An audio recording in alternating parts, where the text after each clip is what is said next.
This is Money Moves on VSiN, the sports betting network.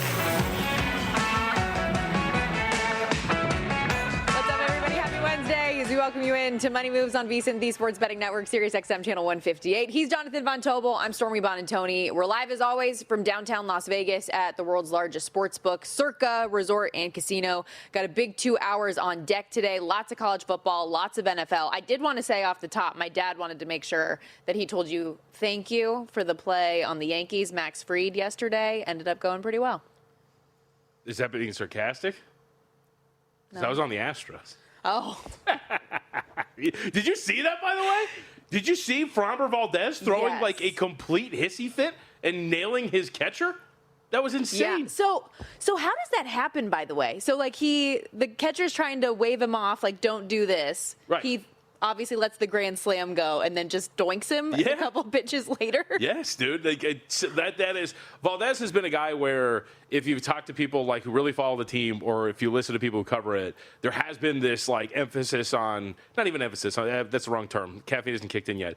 But, like, this kind of trending narrative of him just being a cantankerous presence in the locker room. If you remember last year – there was a point where I think it was his changeup or whatever it was, where his ball was getting lifted higher in the zone than usual because he kept trying to throw it as hard as he could. And the staff was telling him, just cut down the velocity and the ball's going to be lower in the zone and you won't get raked as much. But he was just like, no, I want to throw it harder. And so he just wouldn't listen. And then you get that last night where, like you said, catcher's setting up and he's like, hey, put it here. He just completely nails him. I don't know, dude. That is a terrible sign. He said after the game that it wasn't intentional. Seemed pretty intentional. Especially, did you see the catcher stand up? Oh, yeah. And his look, he's like, dude. I don't think it was intentional that he hit him. I think it was intentional in that he was very frustrated and just wanted to, like, let one loose. But your father, you're welcome, I guess, because I led you down the right path. Led you down the path. We do have 2 games in action, by the way, right now as well. Nats up 5-0 in the top of the 4th against the Marlins, and tie game in Mets-Tigers to get us going here. We will have one game that kicks off while we're on the air a little bit later on. Rangers and Diamondbacks going head-to-head in about an hour and a half. But that said, lots more still to discuss here. Let's set the table like we always do here on Money Moves. Hit us with the rundown. It's time for the top headlines and topics of the day. This is the Rundown. Looking forward to our guest today. Coming up in 30 minutes, we're going to talk a little fantasy football, which of course translates so well to the prop market. Kendall Valenzuela of Fantasy Life. Then in hour 2, Sean Green of the Sports Gambling Podcast. Get his thoughts, yes, on Thursday Night Football, which approaches tomorrow. But I know he's got plenty of plays on college football, NFL Week 1, all of that. We can get into it all with Sean. And maybe he's nervous. Landon Dickerson, he returned to practice yesterday, so I don't think there's going to be an issue there. But market's all hot and heavy for this team, and maybe there's a chance that our Cowboys, can pull the upset. Do you see that thing peak at 9? Obviously, we got the buyback now, but I was surprised that it got out that far so early in the week. Yeah, so we talked about teasers yesterday because I saw a couple of offshore shops. I didn't see anybody nationally here do it, but I would assume that was some sort of like, all right, we're getting loaded up here on these teasers. Let's just push this up to 9 because it's not like the most key number you're going to come in and jump on. But like you said, it disappeared, so there was something there. Excited for a college football segment that we're going to test out for the first time today. West Coast bias. Because, listen, we know all you East Coasters out there. You talk your talk. You don't want to stay up and watch the games late at night. You don't want to see Jaron Sangapulatele come out here and have the best passer rating of anybody in college football from week 1. You don't want to watch the Utes go to town on UCLA. That's fine. We'll watch those games. We'll take advantage of those numbers, and I'm excited to look at some of the games coming up this week. I'm officially requesting that this is a weekly thing. I think it's great. You and I both have a lot of ties out to the West Coast, and I have a very strong disdain for the East Coast. I don't think you share that sentiment to the point where not to your extent. I refuse to buy vitamin water now because it's being branded as a New York product. But I am very excited for this because there's some good ones, including, I was telling you, we were bonding, we were kind of nerding out over all these other games for college football. Dude, that kickoff at 9 p.m. Pacific time between Sam Houston and Hawaii is going to hit so hard. It's going to be great. Get ready, ladies and gentlemen. And as we alluded to with the Thursday Night Football talk, we're about 24 hours away now from week 1 officially getting underway in the NFL. Yes, we've got action tomorrow, but then Friday as well with Chargers and Chiefs. Saw that peak for a bit, by the way. Chiefs minus 3.5. Those were snapped up, 3s across the board, but lots of NFL news and notes to get into today. And we're going to kick off with A little Jets-Steelers update here. Diana Rossini earlier this morning first to report that the Jets starting right guard Elijah Vera Tucker, a guy that New York believes can be like an all-pro, Pro Bowl type guy this year, suffered a serious injury, could miss significant time. Adam Schefter followed it up. Specifically, it appears it's a torn tricep. He is expected to get a second opinion. It may require surgery. And unfortunately, JVT, this is kind of tale as old as time for Elijah Vera Tucker. He's always dealing with some sort of injury. Remember 2022? He had another bicep injury that knocked him out for that season. So it's the different arm here, but not a great start for a Jets offensive line they were hoping could be a strength. Yeah, in 4 years, he's played just over 2,600 snaps in the regular season. So it's a very small number. Has only surpassed 1,000 snaps one time in his career up to this point. And it sucks because you look from a pass blocking standpoint, if you break down some of the numbers, he's been pretty middling, but he's been a very good run blocker throughout his time when he has been healthy. So this is pretty big, obviously, for the Jets. I would venture a guess the fact that you're breaking in a new offense coming from the scheme of the Detroit Lions tree, the Ben Johnson tree. That offensive line, for every team, is going to be something you really rely on. But for a team that really wants to establish that run it, and run everything out of play action, set up guys like Justin Fields to not have to do too much, that's going to be a pretty big blow for this team. And it's also interesting because, as we had talked in the last few days, we had slowly seen the market head in the direction of, all right, let's start grabbing some of these threes with the Jets. Those are still gone, and it's still 2.5, but you do wonder if this is going to be enough to push this back to 3 with some just straight across the board, because it's 3 here, but it's shaded to the dog side at -120. Yeah, 3 here at Circa, as you mentioned, still 3 at DraftKings, BetMGM, but you see FanDuel, Caesar, Superbook, and South Point here in Vegas, all at that 2.5 right now. Steelers team that has a projected top 10 defense, by the way. They get TJ Watt re-signed. We got the word from Mike Tomlin yesterday. He does expect Cam Hayward to play, so a few other layers there on Pittsburgh's side. But for Vera Tucker, again, just somebody who I was reading a lot of reports, had a phenomenal camp. And for an offense, when you have a quarterback like Justin Fields, who is, I think, fair to say, average to subpar thrower of the football, you're going to want to have an effective run game with Breece Hall, with Braylon Allen, see what he can do. And so I would just say a big blow early for that unit that if they want to have success offensively is going to need to be pretty reliant on the ground. Yep. So Xavier Newman sounds like he's going to step in, and we'll see if this actually does matter for him. If you look at last year, very limited sample size, we don't really know what to do with it. So we'll see if the former Baylor guard can actually do something at the position and supplement what should have been a pretty good run blocker for the Jets at that spot. I am excited for that game, though, in general. See what Aaron Rodgers looks like in the offense for the first time. I mean, the challenging part about week 1 is that almost all of these spreads are within, a field goal. They're all coin flips. But these all seem like very good and intriguing contests throughout. Every single one of these should be relatively tight. That's generally what the NFL is. They call it the witching hour for a reason. By the way, did you see that news? It was official. I'm sorry, John Hansen? John Hansen, yeah. Officially announced on the McAfee show, commercials, full-fledged commercials for the Red Zone this year. No. Yep. Really? ESPN's fingerprints already all over it. I knew that was anticipated, but I didn't think ESPN would actually do it. It's the first thing I told Kelly when I came in here the day after that was announced. I told him, I was like, look, what's going to happen. It's going to be commercials. Like, that's the first thing that's going to happen. And sure enough, there we are. Oh, yeah. It's official. By the way, John Hansen is our guy. Scott Hansen, Red Zone. Scott Hansen, excuse me. Yeah. I apologize. A lot of Hansens out there. I'm going to have to do more reading about this. That's very disappointing. Who's the To Catch a Predator guy? Isn't he a Hansen as well? No? Okay, I just wanted to. I don't know. But anyway, commercials. Chris Hansen. Yes, there we go. Yeah, okay. Former Steeler, by the way, while we're on Steelers talk, turned Charger, Najee Harris. He spoke for the first time this week since the 4th of July fireworks accident. Still wearing sunglasses, by the way. Media has not seen him out of sunglasses or a helmet and visor for this superficial injury. So just want to point that out. It has to be pretty serious, right? I would imagine so. Otherwise, and he's like, I don't care what anybody thinks because he's wearing the sunglasses. But I feel like if you're still covering it. Yeah, what are we talking about here? We're at nearly we're almost exactly 2 months away from the 4th of July. Well, tomorrow. He's activated, obviously, last week from the non-football injury list anymore, ramping up for Friday night against the Chiefs. Obviously, they have Omarion Hampton, who's going to be leading the way, I hope, at least as somebody who liked his Rookie of the Year odds. You see how much those have been cut down, by the way? No. I think he's like 10-1. I mean, it makes sense. You look at the offense and what Harbaugh likes to do, and if he's going to be the lead back, given the status of that position on the roster, I think it makes a ton of sense that he's at least going to have the volume and the opportunity to be able to take this award. If any of these rookie quarterbacks show out, then it's going to be kind of tough to actually show that that's going to steal that award from one of them, as it is with any of these awards for the quarterback position. But I think it makes a ton of sense here to be up as high as he is. So, yeah, he's a plus 850 on this latest odds board from DraftKings. Ashton Genty, your favorite, plus 275, followed by the rookie number 1 overall pick, Cam Ward, plus 350 for Tennessee. And then there's Hampton right there. That's a strong number for Genty. This was like 18-1, 16-1 when we talked about it in the summer. See, now you can go out and tweet and celebrate your closing line value ticket. Yeah, because that always works. It always pays off. I swear, it's every time that you actually get closing line value on something that I can show you inevitably will never win it. I can show you some sweet tickets. I can show you some really sweet tickets. Yeah. Woulda, shoulda, couldas, baby. Right. I still go back to the year that Carson Wentz and the Colts were red hot, and Humans and I had I think we had 45-1 to win the AFC, and they were going into the Jacksonville game at the end of the year. All they had to do was win. They were going to be hot. I think they were down to 6-1 to win the AFC. I think I might be being a little hyperbolic there, but they were really sweet tickets. I don't know if you know this, but they lost that game to the Jacksonville Jaguars, and they didn't make the playoffs, and we didn't do anything with those. Speaking of Jacksonville, Travis Hunter sitting there 4th on the odds board for Offensive Rookie of the Year, 10-1. And they're 3.5 across the board, too, by the way. Oh, and 3 for Chiefs-Chargers, by the way. That was ticked up to 3.5 there for a minute, but those got snapped back up. Do you think we'll get back on the other side of 3, or is this the number we'll have by Friday? Chiefs and Chargers? Yeah.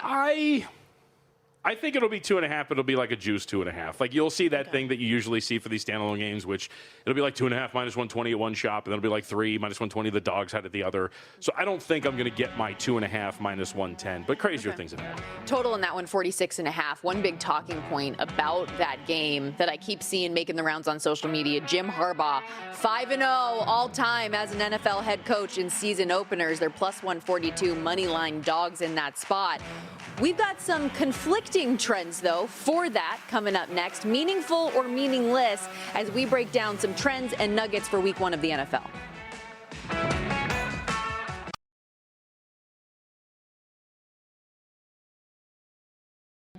You're watching Money Moves here on VSiN, the Sports Betting Network. Money Moves, VSiN, the Sports Betting Network. Stormy, Buonantony, JVT, no one named Hansen on the desk. That did take us a minute last segment. We got through it eventually. We figured it all out. Yes, very true. We have our own John Hansen. Then, I'm sorry, who's Red Zone Hansen? Scott Hansen. Scott Hansen. And then there's Chris Hansen, who hosts the hit program. I know him for To Catch a Predator and Dateline. That's what the other thing was. There's also the other John Hansen, who is the former president of the Continental Congress, as we just covered. The more you know. Now, is this information meaningful or meaningless? God knows. But we're going to try to attack that same concept with a handful of games that are coming up here in the NFL for week 1. And we're going to start with this Thursday night football contest as we've compiled some different trends, things that we've seen historically. And how about this one? A.J. Brown and Devonta Smith, JVT, each have had a receiving touchdown in 3 straight home games against the Cowboys. Smith's 6 receiving touchdowns against Dallas are twice as many as he's had against any other opponent in his career. Do you think that's meaningful or meaningless? Should we be targeting some anytime tutties? I mean, I think our guy, just to invoke him one more time, I think our guy Hansen was talking about Smith as in his receiving yards as one of the plays at the end of his program today. So I think there is something to it, especially if you're talking about a secondary that is either a little bit thinner. We know that Diggs probably is going to play, but maybe it's not going to be at full health. And of these, look, I don't know if you're going to pick your poison as to who you're really going to double up, but Smith's a pretty electric guy who can break a lot of plays. So I would say, sure, I think there might be something to that, especially against a potentially weak secondary. Devonta Smith, plus 185 anytime touchdown, 10-1 first touchdown scorer, 14-1 if you think he can have 2 or more in the game. A.J. Brown, plus 160 for an anytime touchdown there. Now, I mentioned before the break as we were talking about Chiefs-Chargers coming up on Friday from Brazil that this Jim Harbaugh stat, has gone around 5-0 as a head coach in the NFL in season openers. But how about this with the Chiefs? 19-4 in series with the Chargers since 2014. They've also won 11 straight road or neutral site games against the Chargers. Meaningful or meaningless that KC has had the advantage for so long now? I mean, I would think there's something to it, right? Because there is some personnel. You're taking on the same team. Personnel largely does remain the same when you're talking about pro teams. It's not like these college squads that'll revamp entire rosters at once. And so if you have the success, albeit this is now a new coaching regime in his second year in Jim Harbaugh did that too. Yeah, we both did. Yeah. God. John's the better name. I do think that there is at least something to it. Now, does that factor in for me here this week, as I have espoused that I do like the Chiefs here in this spot from a number standpoint against Chargers? No, but I do think there is something to divisional success. I mean, look at the Broncos-Raiders dynamic. There's been a lopsided run there. There's a lot of different runs there. Jacksonville, the Colts going to Jacksonville has been a nightmare for them in the AFC South. So I tend to buy divisional trends a little bit more. I don't think I'm going to blindly follow them, but I think there is something to them.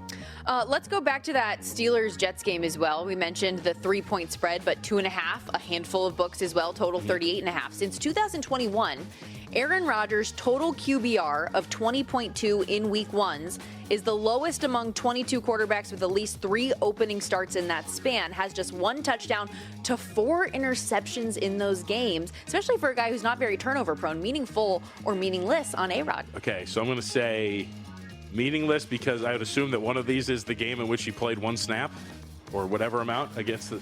I mean, yeah, but the data from that game, obviously, Sure. There's nothing to take from It's it. all, but I mean, it's yes, just it's one of the years. So we can eliminate one of those games, and then we're talking about a grand total of how many games? 3? Yes. So I'm going to go meaningless. All right. I'm just saying. Openers have been tough. Yes. Let's go to your beloved Colts.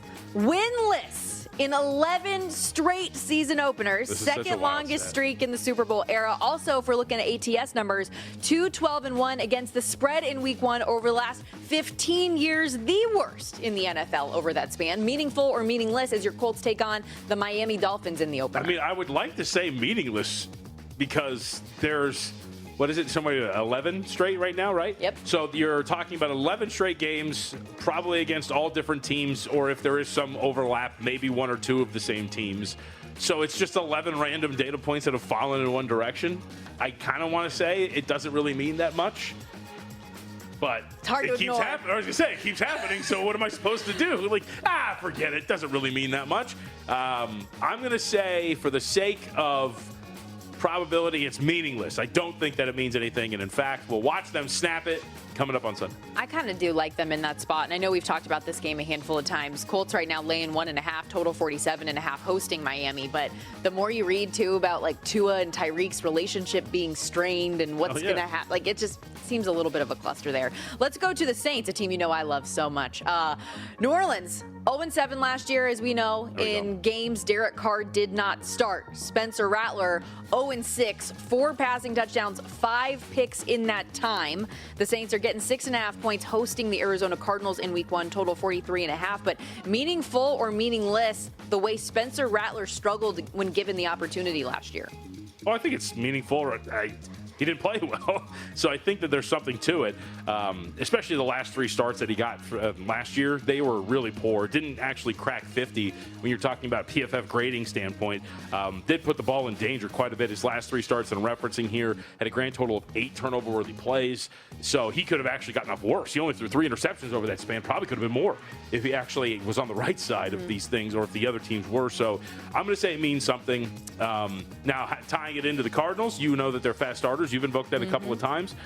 Maybe it all comes together, and we have made the right choice for survival. Cardinals, fun fact, 5-1 against the spread in week 1 since 2019, best in the NFL in that time. By the way, a lot of these nuggets that we're giving you right now are in our NFL betting guide, which is available now. Betting guide 2.0, updated from the preseason with different things, proven betting systems, contest strategies, new host bets that came in after the original guide. You want access to this as well as the college football betting guide. VSiN.com/subscribe. As little as $9.99 your first 30 days. You can also see which subscription works best for you. We got an annual plan going on. But let's go to the Broncos, who are a team people are very high on in this week 1 matchup against the Titans, specifically from a survivor standpoint. But how about against the spread? They were perfect 8-0 in the favorites role last year, JVT, covering by an average of 2 touchdowns, 14 points per game, tied for the second best ATS record in the NFL last year overall. Meaningful or meaningless as they open up the season as a big favorite? I think it is meaningful in the sense, as we have discussed a couple of times when we've talked about Denver, the big picture. front runner is a very negative term, but I will use it for lack of a better one. They're front runners. They're a team that really does beat the crap out of the bad teams. And they played a lot of bad teams last year. It speaks to why I'm somewhat hesitant to really come in and back them full-throatedly this year, because I do think there is some fugaziness with the way that they played a season ago. And if you look at some of the other matchups against some of the better competition, they were a little bit more lopsided in the other direction.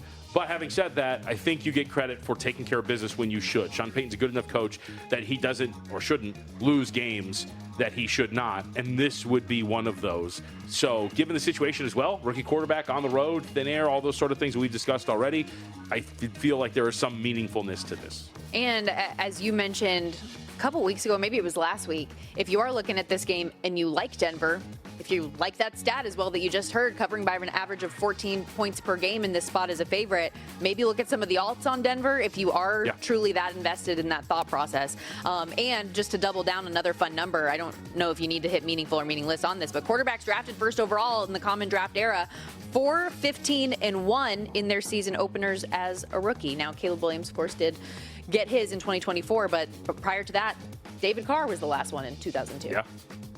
So, just a little nugget. I think when you're talking about that, it's a really good point to look at when you're talking about the alternate lines and laying those.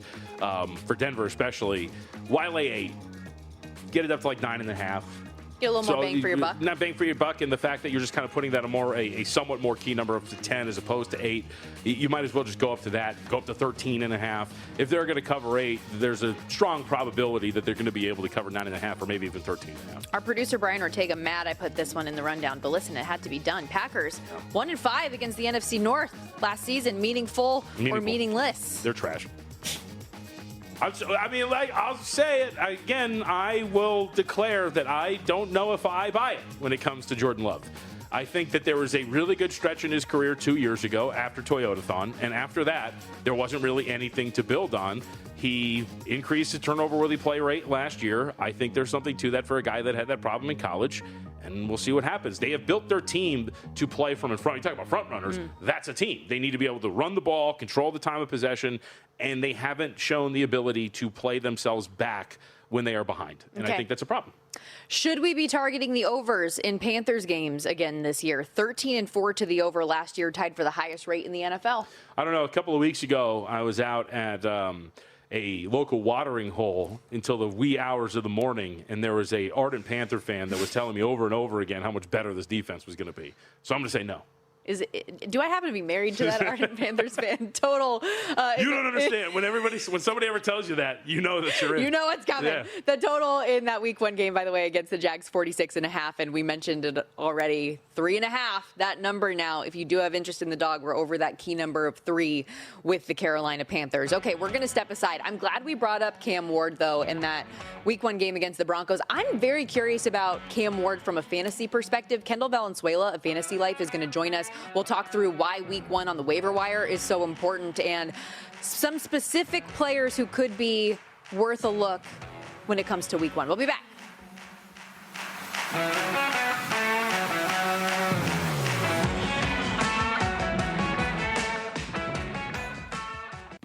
You're watching Money Moves here on VSiN, the Sports Betting Network.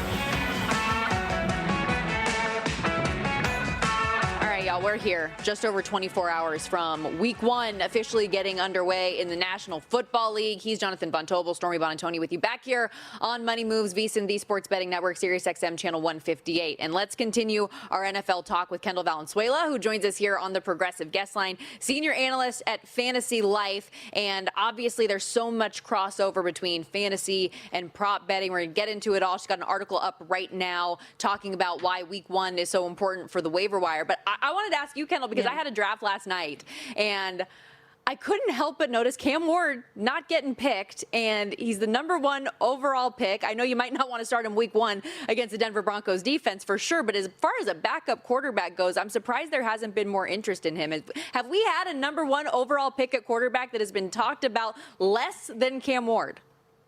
Yeah, I agree with you. I said this to my co-host Adam Ronis maybe months ago. I said, should we be talking about Cam Ward a little bit more here? And the truth is probably at the beginning of the season, the answer is probably no. Like when you watch his film from college, right? He's cool. He's fearless when he's got the ball in his hands, sometimes almost to a fault a little bit. And what we know about Cam Ward is that he does not necessarily have the best offensive environment around him. I love drafting Calvin Ridley. I have a ton of Calvin Ridley shares this season. I love Alec Iomanner, a rookie that if you want to go and get off the waiver wire, you can stash him. Tyler Lockett, my guy from the Seahawks, also good.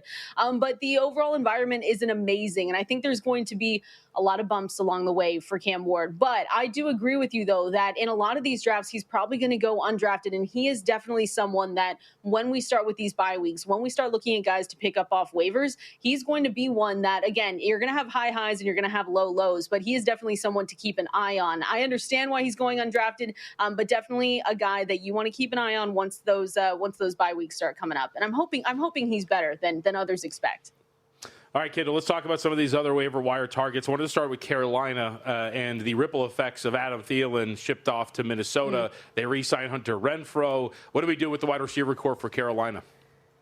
Yeah, well, it was for Carolina, it was going to be, I picked up Jalen Coker. That obviously didn't work out because now he is on IR for them. So I think for the Carolina Panthers especially, I have a ton of Tedero McMillan. But when we're looking at this team, I also went out and made sure to get a little bit more Xavier Legette. He is one now that I thought Coker was going to jump him on the depth chart. And it just, unfortunate injuries happen. I think it's a quad with Coker. So that's why he's going to be out for as long as he is. But I'm going Legette. If you're in a really deep league, I think Renfro's been drafted when I'm in the 20-round drafts at the very end, but he's also someone I think that you can pick up off the waiver wire as well. Not necessarily if you're drafting today or this weekend, you can keep an eye on him, but I think Legette is one that I'm definitely holding on to just in case. And then if you've got Tedero McMillan, you don't have to worry about it. The Miami Dolphins got some good news on Devon Achane that he's going to be back after suffering that calf injury. And I see on your waiver wire article here, Ollie Gordon rostered, yes, in 24% of leagues. But we see Mike McDaniel on the podium today saying Ollie Gordon, he'll have 0 plays or all the plays, 0 yards or all the yards, or somewhere in between. Well, thanks for that, Mike McDaniel. Perfect. But is he someone, though, that you think should be targeting as that backup behind Achane? Yeah, 100%. If Ollie Gordon, for whatever reason, is still on your waivers, go and get him. I wouldn't spend all of your fab like some people have asked about Ja'Cory Krosky Merritt, Bill. They've said I've spent $100 of my $100 fab. I'm not recommending that, but a couple months ago, I thought, and a lot of people thought, that it would be Jalen Wright's backfield as the RB2 role. That if anything were to happen to Devon Achane, that Jalen Wright would step into that role and have a really big workload. Well, he doesn't have a good camp. He doesn't have a good preseason. Then all of a sudden, he has an undisclosed lower leg injury that he had surgery on not too long ago. And McDaniel also said he'll be back September-ish. We don't want any of that in fantasy football. We don't want September-ish. We don't want October-ish. We don't know what that means. And a lot of these coaches aren't really transparent with some of these injuries. So if for whatever reason Ollie Gordon is still out there, make sure you go and get him. Spend a good amount of your fab because he really will step into a big workload if Achane goes down. Achane's already dealing with the calf injury. We don't want injuries at the start of the season or any time during the season. But if you're an Ollie Gordon manager, you know that you're going to get some really good upside if Achane were to go down. So, and if you're drafting tonight or just over the weekend, target him. He's definitely gone up draft boards. I was getting him in 11th, 15th rounds, but you can definitely still target him in drafts as well. Do we have any clarity on how the Texans running back situation is going to clear up here at all? No, a mess. Yeah. That's what it's going to be. I've stayed far away. I wish, and here's the thing, I hope I'm wrong. Like, I have no Nick Chubb. I wanted nothing to do with Nick Chubb. I wanted nothing to do with Joe Mixon. Joe Mixon is still, he's going to be out a minimum of 4 games. There's been rumors that Joe Mixon might not play football this season because of injuries and everything else going on. I'm unsure what that looks like, but we know we don't get Joe Mixon to start the season. Nick Chubb, for what it's worth, I say I hope I'm wrong because that means we get the Nick Chubb of old. But realistically, we're probably going to get an older, aging running back that's coming off major injuries. And that's just not something you want. So I have told people, Dameon Pierce, keep an eye on him. Woody Marks is a pass-catching running back that could maybe get in the mix here. So those those are probably the two guys, if you did want a little piece of this backfield, because at some point someone's going to have to run the ball for that team besides Nick Chubb. So those are the two guys to go and get. And I have a little bit more Dameon Pierce now than Woody Marks.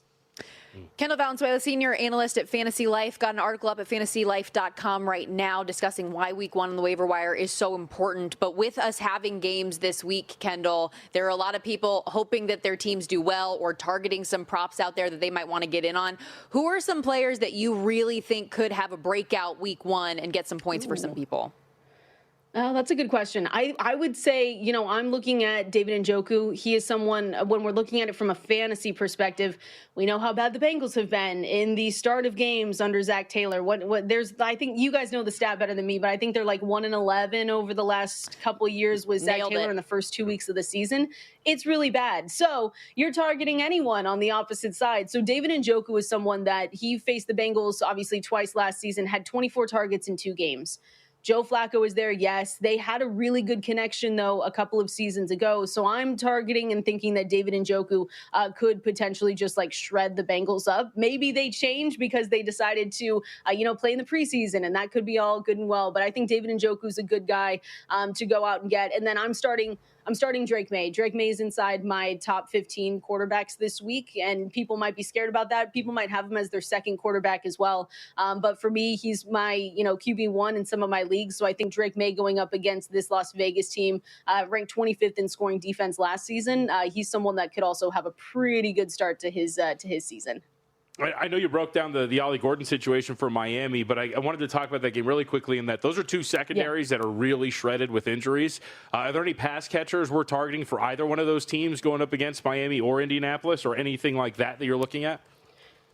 Yeah, so I'm going to be playing Jalen Waddle this weekend. I don't have a ton of Tyreek Hill. The vibes in Miami have just been really weird. So I don't know what's going on there. He wasn't named a captain.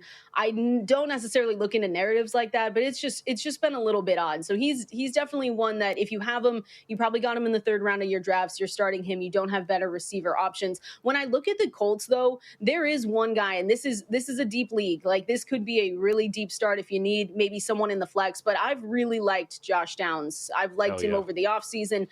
He's got a little bit of injuries, so make sure you keep an eye on that. We know Daniel Jones is in his quarterback for the Indianapolis Colts. He's got a better completion percentage than Anthony Richardson had his couple, the first start of his career. So Josh Downs, let me just tell you this. He averaged 7.1 receptions, 66.4 yards per game last season with Joe Flacco. So I like to think to myself, Josh Downs is someone that could be a sleeper pick, someone that I'm looking at to just say, hey, if I have a really deep starting team and I need someone in the flex, he could be someone that does start off strong, especially this week.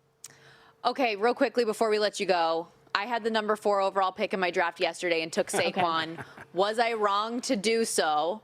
Or if not, I'm just curious, who do you think was the biggest, you should not have taken them in the first round? I don't think you're wrong at all. I understand people's concerns with the workload that he had last season. He went deep into February. They won. We all know they won the Super Bowl. But I don't think you were wrong in that. I think I've taken a lot more Bijan Robinson than him. I've taken a lot more Jahmyr Gibbs. I haven't taken any CMC. I haven't taken Christian McCaffrey this season. And I didn't think that it was going to go that way because that could completely burn me by the end of the season. He could stay fully healthy and be the overall RB1 again. And I don't think anyone would be necessarily shocked. But I don't think that was a bad pick. People say that Saquon's a bad pick this year. I don't think he is. I'm sticking with Christian McCaffrey. I think that's the one that I've avoided definitely in the first round this year. If it was a bad pick, would you have actually told her to her face? Heck no. And it wasn't a bad pick, so we don't even have to go there. Kendall, you're awesome. I appreciate it. I need the confidence bump because he was just sitting there and I got it. I got to do it. No, it was a good pick. It was a good pick. Thank you so much for this. We appreciate it, and we look forward to checking in with you each week moving forward here. Awesome. Thanks, guys. See you later. Thank you. And to follow up on some of those notes, by the way, she thinks Njoku is going to have a good day. 50.5, the receiving yards set, 4.5 receptions. Drake May against the Raiders, as she referenced, 214.5 pass yards, his number. The 1.5 touchdowns, juiced minus 143 to the over. And then Jalen Waddle, 57.5, his receiving yards prop, 4.5 on the receptions. Okay, we're going to step aside. When we come back, it is time for Why Not Wednesday, looking at some plus money props or unique situations that could make you want to say, say, why not? And JVT might actually remember how to play this game when we come back. We'll see. Still TBD.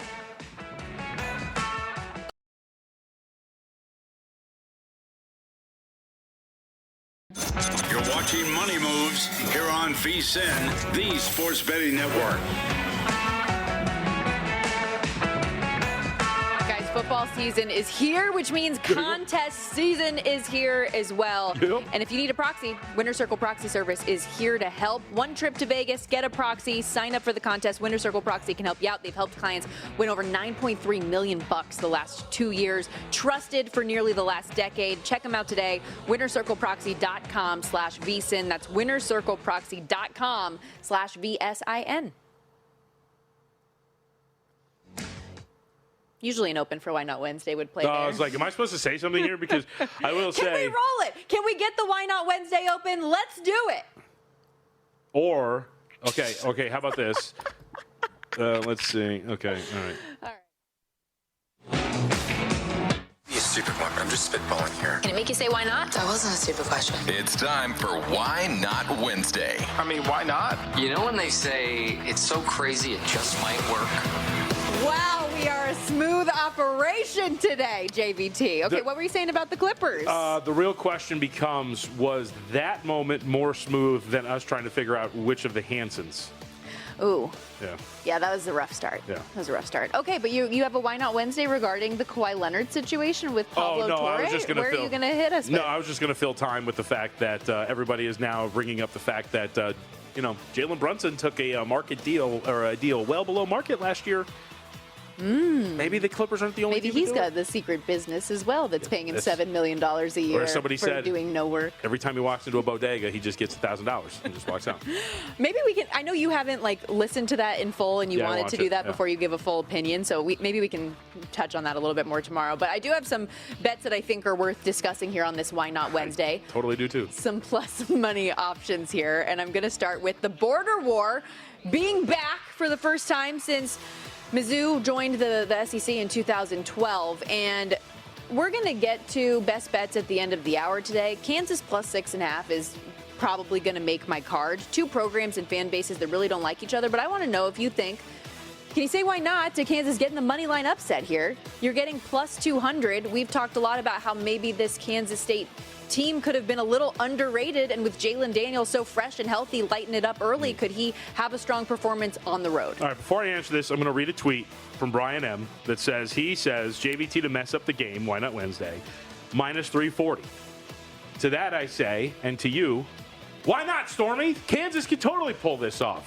Right? I did that right? Wow, 2 to nailed 1. it. Kansas, get it done. Hold on real quickly Yeah. before we move on. You didn't read the second half of this tweet. Him to get frustrated at any point, minus 1,000. That's honestly where I thought we were going to go just now. No, I don't think I get frustrated, honestly, a lot here. Never at been least, frustrated. At least with you. I do get frustrated with many topics that we discuss, but never with you.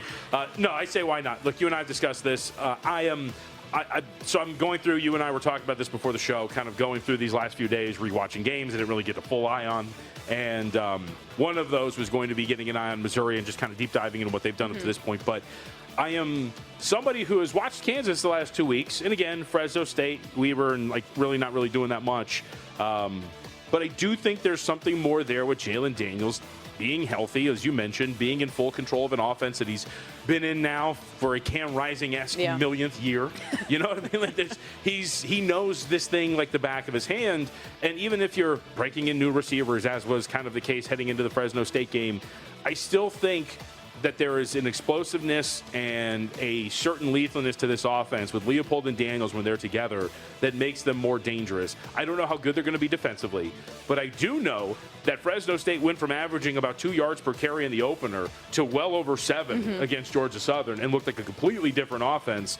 I think there's something to Kansas being a little bit better than what we expected heading into the year. And if Daniels is going to be healthy, which he is heading into this week, why not being able to pull this upset off against Mizzou? And to your point, I know it's been Fresno State and Wagner who they've played to this point, but still 80% completions for Jalen Daniels, along with the explosiveness that he has, I think is very notable here. And with this being their third game versus Mizzou's second, maybe a little bit farther along too, and maybe the defense has worked out some of those early kinks. How do we say Weaver, by the way? Thank you. It's okay. How do we say, where do we put the emphasis on Pribula? Pribula? So I've heard Pribula. Pribula? I don't know. And I pride myself in names. I really don't know. I think it's a Pat Connaughton situation where I've heard Connaughton and Connaughton, and I have no idea how to really say it. So it's Connaughton, isn't it? Don't I feel like ask that's me. what I've heard on Don't ask. broadcast. I've already figured out Jaren Kiave Sangapulatele, so Nailed that's it. all I need. Also, shout out our guy, Tim Murray, was listening to the college football betting podcast yesterday. I know that you got that name down so well from hearing me say it all week after I heard Tim say it. Love you, Tim. Let's go back and forth. Let's figure out the pronunciation. Did he butcher it? Oh, man. Yeah? Brutal. What did he do? What did he say? Saga, Pulley, TT. It was like a whole thing. It was a whole thing. Now I just need to hear Matt Human say it, and I'll be complete. How about this one? Can you say why not? And I already have a feeling you're going to say no, but to Alabama making the playoff, this was like -2 whatever going into the season. Yes, week 1 looked awful against Florida State, but if you, let's say Florida State goes on and is awesome this year, and Alabama had a reality check in the trenches when it comes to their effort and effort alone, and they get this thing back on track, is +190 a worthwhile? I don't know if even I believe it, but considering the price it was and your preseason beliefs on them, could you get talked into it? My question would be back to you. Do you just actually trust that they're not going to do this again? I don't. Not lose a game that they should not. I put this in as a talking point because I just don't know if even I believe it. Because they're so talented, but if they're not even going to try. So there's part of it where I don't think this was officially reported or not, but there was some speculation as to Kalen DeBoer maybe not asking them to tackle as much in the fall. And so maybe there was some lack of physicality that they were not ready for in a game like that against Florida State. I thought it was brought up as a very strong point for some, especially in the Florida State camp. Danny Kendall, I think, brought this up, as did Bud Elliott, who works over there at CBS, which was the charged environment that maybe was not accounted for many going in there after the year that Florida State had, given what we know about the program. Going out there, it was almost like a buzzsaw we did not expect. And in lots any way, of unknowns for a team that had a lot more transition, Yep. once again, with all the transfers. As we noted, Castellanos, I think, is a better fit for that offense as opposed to Bill O'Brien, somewhat pro-esque style. So there's just a lot of things we didn't really know that maybe now we know about Florida State, who could be one of the better teams in the ACC. But you look at Alabama's schedule and what we know about DeBoer so far in this role, do you trust that, because what would you think is your margin of error? 1 loss? 2? Can a 3-loss Alabama get into the playoff? I would say probably I don't not. think so. So can they go with just one loss for your margin of error? Georgia on the road, Tennessee at home, at South Carolina, home against LSU, home against Oklahoma, and at Auburn. Can you go through those 6 games? And that doesn't even account for the other contests you have to play, like Vandy, who they lost to last year, Missouri. Can you really go through that stretch with just 1 loss if you're Alabama? It's, to me, if they're the team I thought they were prior to watching them week 1, they could. But are they that? I don't know. And that's why, to me, I couldn't pull the trigger on that number. I would want more. Yes, I would agree with that. Okay, we talked and Call Me Crazy Butt earlier this week about LSU, and you mentioned, call me crazy, but could LSU be the best team in the SEC? Plus 270 for them to make the SEC title game? That seems like a pretty nice number, no? Oh, the SEC title game, yeah. I mean, I would not disagree with that. I think, especially if, so I say, why not? Especially if I'm so proud of you. We believe in the defensive improvements that seem to be very apparent against Clemson. Because if you look around at their own schedule, when you evaluate that and the ability to avoid Georgia in the regular season, you have to play Alabama, but outside of that, the rest of these big names on the schedule, we don't know what they're going to be for the most part. Road game against Ole Miss might be tough. You have to take on Florida, as we know. I will always throw out the caveat whenever you talk about a future date against Florida. Are we going to assume that DJ Lagway's playing quarterback there? It's pretty early, so one would assume that he's going to be healthy. But either way, it is I think, much, not easier, but a schedule that is much more manageable for LSU than the one we were just talking about with Alabama. And they do face each other in Tuscaloosa in November as well. But yeah, I think at plus 270, I really thought that number was interesting. Okay, this is kind of a stupid one, but I'm curious your opinion on it because I didn't realize this is something I do until the other day. Can you say why not to the hand hover on the escalator railing I didn't get this. I don't or the understand stairs this. railing? Like when I go down an escalator, I don't actually hold the rail. I put my hand over it, but I don't actually touch it. And I think it's because subconsciously I've seen how dirty they are. Sure. That it's like I put my hand over it for safety so that I don't fall. Yeah, I think I get that. I think I do touch you the do that, railing. or do you I can't. Now that I think about it, I will. I'm more of a when I'm going up, like one foot up on a step Okay. and then 1 foot down the lower level. Does that make sense? Yeah. So I'm kind of like powering through like that. So maybe that helps you stay stable. Yes. And so maybe you don't even need the rail. But to me, I was just like, I didn't realize I did that until I was like, what am I doing with my hand? It's just hovering over the railing. And I'm not really a germs person, but they are pretty gross. I'm also a very big fan of giving people space on the escalator. I don't like being too close to people on the escalator. As you know, what I don't like is when people stand right at the top of the escalator or the bottom of the escalator where people are trying to walk on and off. What are we doing? So I'm going to share a moment really quickly in the last 25 seconds here, whereas you can kind of get a hint of Stormy. I'm getting to know her a little bit more and more. There is a tiny little bit of rage in there that I'm hoping we can get a little bit more of. Yesterday on the way out, Stormy got stuck at a light that I could have made because of somebody in front of her. The text I got filled with rage at the driver. Very solid. I said, I think I called him a tool. You did? I said the tool in front of me was slow playing the left. Not my fault. We'll be right back.